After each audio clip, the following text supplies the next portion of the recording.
is Doug Morse from Morse Brothers Studios. I'm going to be taking you through my methodology for scanning black and white negatives on the Epson VA50 Pro scanner. I'll be using a 4x5 negative in this case that I have set up already, and I'll be using the Vuescan software.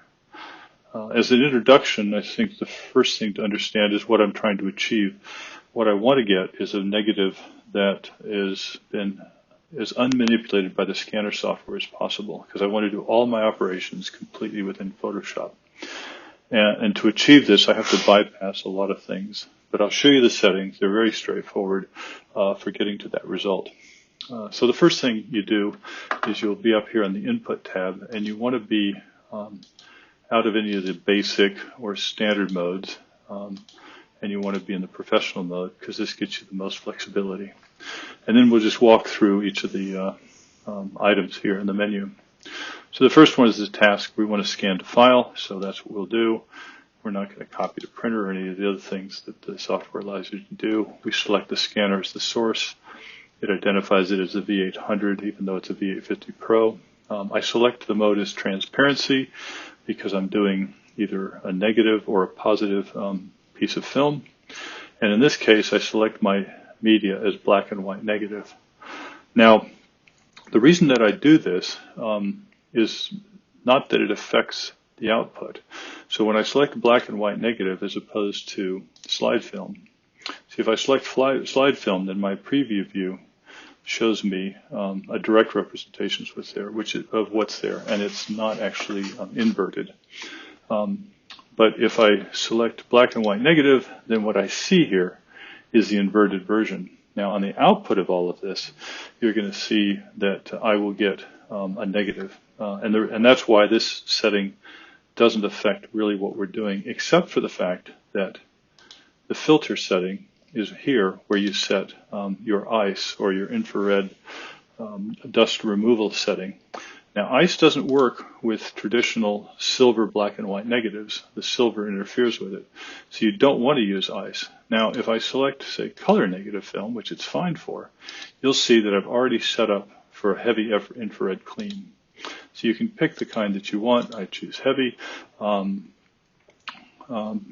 the beauty of this is by selecting this type, it automatically turns that filter off. So you don't have to remember to do it. You don't have to realize that you've forgotten it on your first scan and have to redo the first scan. So that's kind of a nice little tip. I set the bits per pixel. Either one of two settings works for black and white, 48-bit RGB or 16-bit gray. The reason why you want either one of these is 16-bit gray and 48 RGB gives you 16 bits per color. Now this makes a larger file than 16-bit gray does, so if you want to save on disk space and cloud space, that's a good choice. You'll be asked for another selection though, and that'll be which color channel to make green from. And you can select any color. Generally, it's conceded that green is slightly better than the others. I don't think it makes that much difference, but I kind of go with the flow and pick green. But we'll take this back to 48-bit RGB. Because you can convert this to monochrome in Photoshop as well. I select the preview resolution. Oh, I'm sorry, batch scan is on. It doesn't matter. It just depends on what you're doing. It doesn't matter because I'm only scanning one 4x5 image here anyway. I set a preview resolution that's reasonable. I make mine really small because I don't really care what it looks like. And then the scan resolution I set for 3200 DPI. It's generally agreed in the internet community, or people who've looked at scanning, that it's hard to do much better than 24 DPI. This is the 3200 DPI native resolution of the scanner. That's what I pick for this.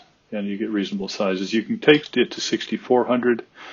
There may be a slight improvement. And I've even seen that if I take 6400 DPI and I run it down and I scale it down to 3200 DPI, I get a slightly sharper image.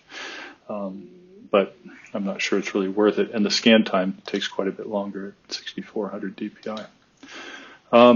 All of these things I don't really worry about here. I set the autofocus to always. Basically, this says that it resets the focus for each scan. You autosave the scan on the scan event, so that does the automatic saving then. I don't do printing, so I don't care about that. Now this next setting is called number of samples, and what this does is it samples every pixel a number of times, and you can adjust that by this slider. Now in an earlier version of an Epson printer, this meant that it had to rescan the image for every sample. So 16 samples would be 16 scans, which takes a very long time. On this scanner, it appears that it just does it.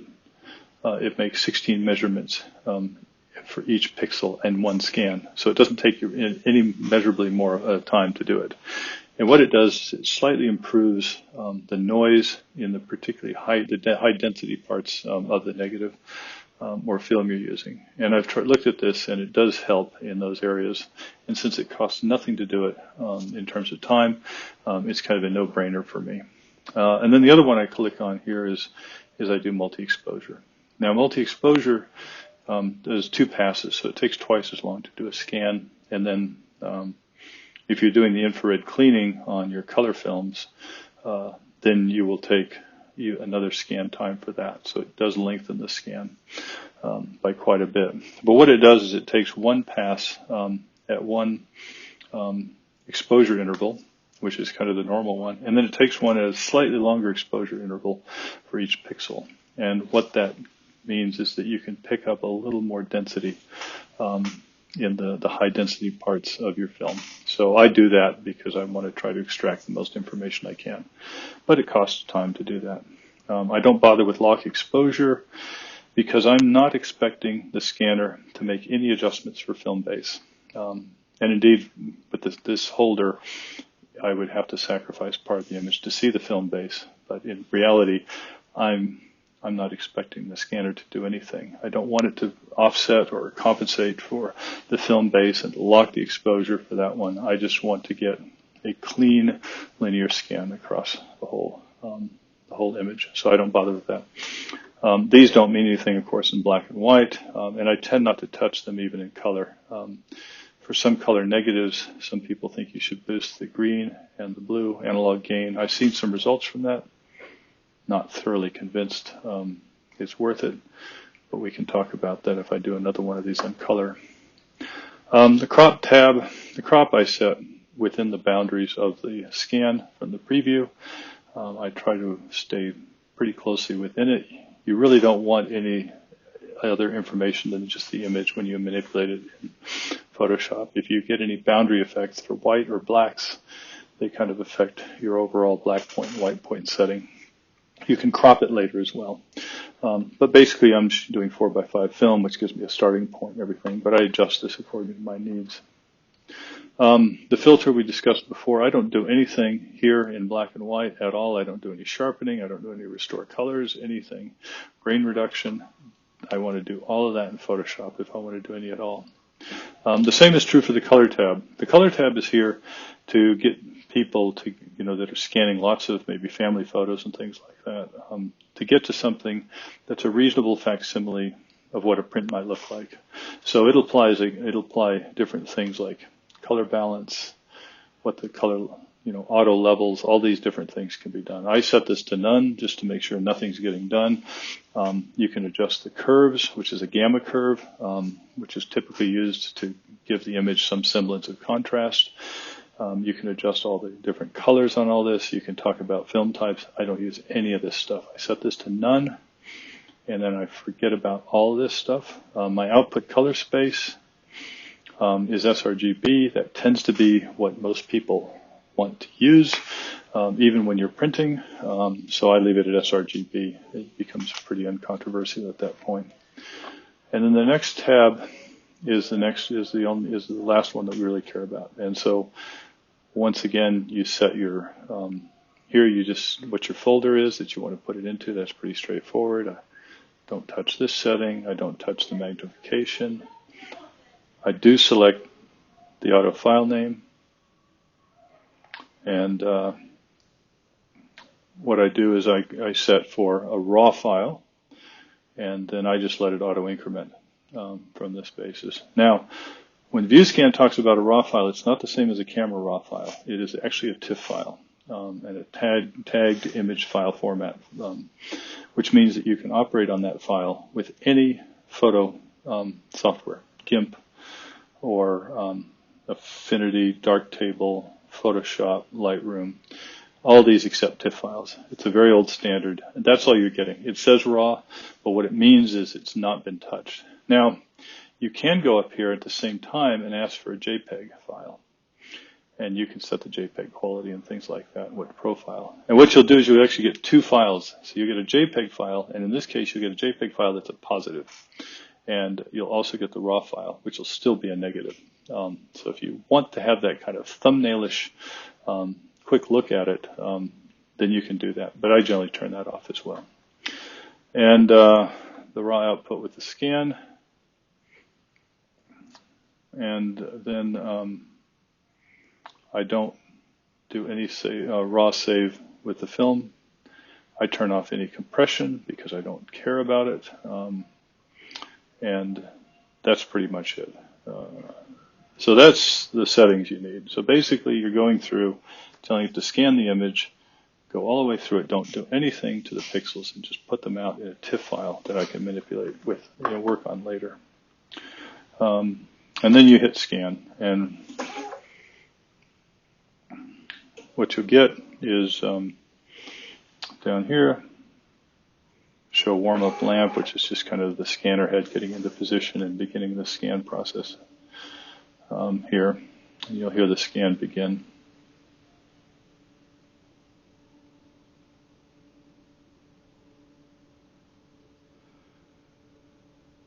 And then after a little bit of time, you'll start to see the scan progress here. And you'll see it'll say scan pass 1. And since we were going back here, we're doing the multi-exposure, when this completes, it'll do this again. And you'll either get all black or you'll get very high highlights of the scan, depending on how dense the negative is. But it'll kind of show you the results in the second pass of the scan. And then after the second pass of the scan is complete, then of course you have your file.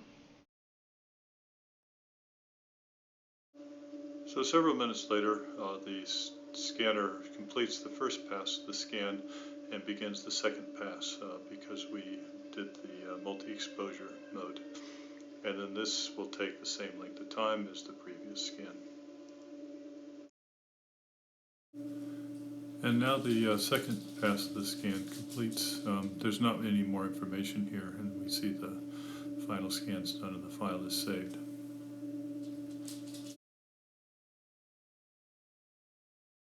So in this phase of the video, I'm going to be taking that file that we just created, the raw file in Vuescan, and I'm going to be manipulating it in Photoshop elements. I don't go for Photoshop, and I've looked at other software, and they all seem to be good, but I've pretty much settled on Photoshop elements for the time being, mostly because I don't want to spend money on subscriptions. And I think I paid about £90 for this years ago, and it seems to do a pretty good job for what I want to do. A lot of this applies to Photoshop because it's obviously based upon Photoshop, so the ideas here are probably applicable, and I suspect the menus and selections are just a subset of what you can get with the more professional full subscription model. So the first thing I'll do is I'll drag the file in that we just created. And if you recall, I saved it in a quote-unquote raw format, even though it recognized it as, I told it to recognize it as black and white negative. And the upshoot of that is that because it was saved in this raw TIFF format, unmanipulated, it isn't even inverted, so it still appears as a negative. Now, the first thing I've got to do is I've got to rotate it around to get it in the right shape. And then the next thing I'll do is I will crop out the black and white sections. There's a bit of a white band at the bottom, and there's a black band on the sides as well. And I want to get rid of all the superfluous image information that I can. So I'll do that here first, get off the right side, and it looks like I've gotten rid of everything now. So there I have it. Now you'll notice that you probably notice there's a slight color tinge to it. And indeed, if I look at the histogram, this is what you get because we took a 48-bit RGB scan. It's a monochrome image. So you could have scanned it in 16-bit, and that works fine. And I'm not even really sure why I did. But the other thing I can do is I can come down here and I can go and convert it to grayscale. So I'll do that at this point in time, and it'll be gray, and I'll lose all of the color cast that I had here. The other thing you'll notice in this is that it says that it's a 16-bit image, which is what we wanted, and we want to try to keep it 16-bit as long as possible. Now, Photoshop Elements only has a limited number of operations that it does as 16 bits, and at some point I've got to convert to 8 bits, and it's a limitation of the product and why they keep it so cheap. But nevertheless, I imagine in real Photoshop, which I've never used before, you probably retain everything in 16 bits, and this is just what they do to novel the software so that it has fewer features, some of the fewer features and capabilities of the full-on Photoshop. But nonetheless, it won't stop us from doing anything here. The first thing you'll notice, I think, when you look at the histogram for this, is that you'll see that this is the black point here, and this is the black end of the histogram here, and you'll see that we're well away from that, which is good, because that means I've got a good exposure. I'm not so dense here in the black portions of this, which are, of course, the highlights here. So I know that I haven't run out of detail here. And the same up here on this white end of things, which will actually turn out to be the dark shadow part. So that tells me that I've got a pretty good exposure from the negative. And so the first thing I'll do is I will do a Control-I, which is an inversion of it, and then we'll see kind of what the image looks like normally. And the first thing you notice about it is it's a boring image. It's flat, it's very flat, but that's exactly what we're aiming for here, is we want to get that as flat as we can, contain all the information with no manipulations in it, because we want to have control over everything. So now this is the black point here for the file, and this is what we call the white point, is this here. This is when the pixels just begin to appear. And of course the question is the first thing you want to do is you want to control you want to set your black point and your white points so that you basically stretch this part of the image all the way to the edge where it's all the way black, and then this part stretches all the way here, and now you're maximizing the full range, and the computer will space all the tones in between there when you do that. You do that through the levels menu. So I'll hit Control-L, and when I hit Control-L, then this menu pops up, and you can see this. And we only have one channel because we converted to grayscale. And the key thing about Photoshop to setting black points and white points is something that I learned from Alexander Burke, is this little trick. So when you take this slider, what you're going to do is you want to move it over here, and you're going to move the black point up until it just intersects the first pixels. But the question is, where is that? But if you press the Alt key at the same time, the whole screen turns white, not to panic, and you keep moving it. You keep moving it until you start to see some pixels appear. And as soon as you do, you'll see in the lower left corner some pixels start to show up. Those are the darkest parts of the image, and that's the black point. What I do is I move the black point slowly to the left until all of those pixels that appear disappear, and I leave it there. Now I know that I've got the darkest part of the image, which we saw was down here in this corner, is represented on this side of the histogram. And then I do the same thing with the white point here, which is this slider on the right. And I slide it in. You can see it's now lightening it up. But again, how do you judge that? And it's the same thing. You hit Alt, the whole screen turns dark this time. And now you can begin to see where the highlights just start to appear. And so when they just disappear, I move it to the right until they just disappear. And that's my white point. And now if I hit OK, and I look at the histogram now, what I see is it's now, all those pixels have been spread out all the way from the blackest pixel to the whitest pixels here. And now I have the proper dynamic range. And really I'm done now with the negative conversion. And this is the same process you do with color, but you do it for each of the three channels, R, G, and B in each instance. And now you've got yourself close to what you might want the image to be. Now it's a matter of, do I apply curves to it? What do I want to see? Do I want to do dodging? Do I want to add layers to it? And, the thing I tend to do is I just go in here and I'll just, first thing I have to do now is I have to convert to 8 bits because I'm in Photoshop Elements. It doesn't allow me to do any adjustment layers unless I'm in 8 bits. So I convert to 8 bits. It doesn't really affect anything at this point. What I might do, I'll take this back to 16 bits. What I might do at this point is go back into the levels. Because I'm in 16 bits, I want to make all my adjustments here. So I might shift the gamma curve a little bit by moving the midpoint around. So I can, if I want to lighten the image a bit more, or if I want to increase the contrast and darkness. And I might want to do some of those manipulations here while I'm still in 16 bits. This is because I work in Photoshop Elements. And then I do this and I get a little more balanced histogram here.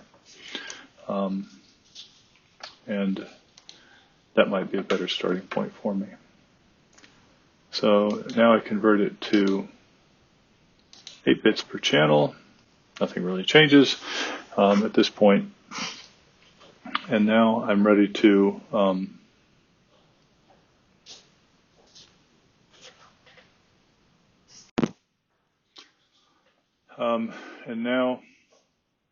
I'm ready to add layers. So what I do is I whack in a levels layer right here. And then I'll insert another adjustment layer, which might be brightness and contrast. If I'm doing color, then I'll add a hue and saturation. But of course, I'm in Grayscale, so it doesn't make any sense to do hue and saturation. So levels, now I can go back and if I want to play with the basic contrast.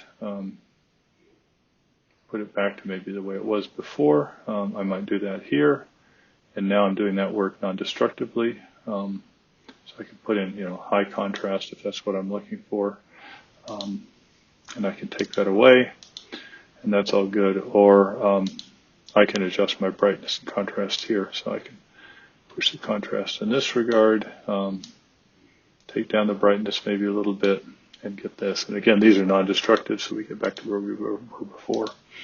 Or you can add them together, of course. So that's kind of the basic manipulations I do at this point. Then what I typically do is I will then go through, let's say I decide that this is the best look I have for this. I will save this as a JPEG file because I'm going to post it on Flickr or something like this. What I do is I name it.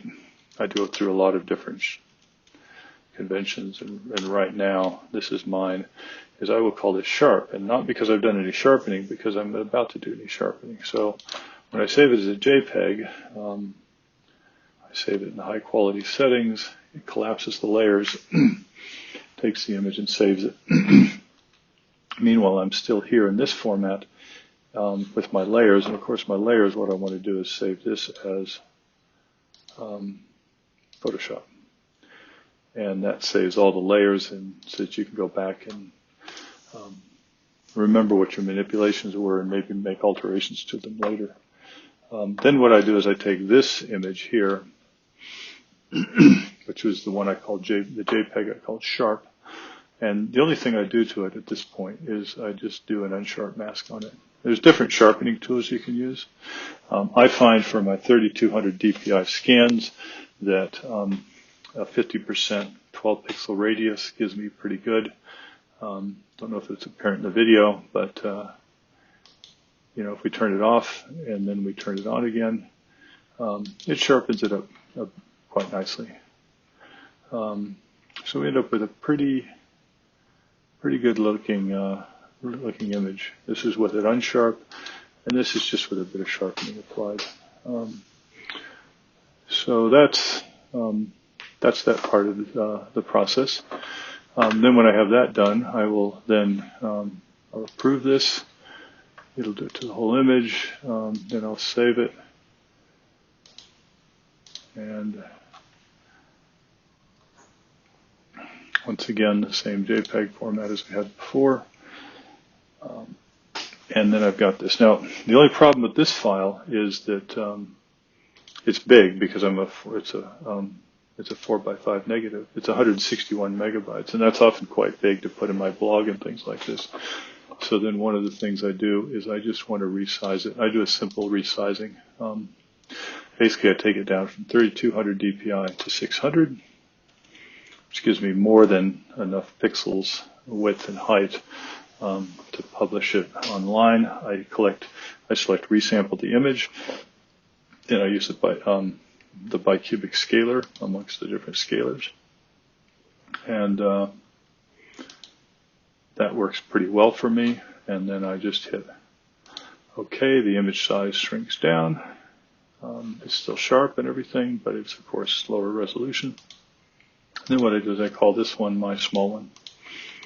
So this is just my convention, and as I said, I've changed my naming conventions over time, but this is where I'm at right now, just to indicate that I've sharpened it, and that this is a small version, so I can find it again later. And save that. And now if we look at the sharp, now we're down to, 5.6, 5.7 megabytes, which is a far smaller image. I could even chisel that down more by going to a lower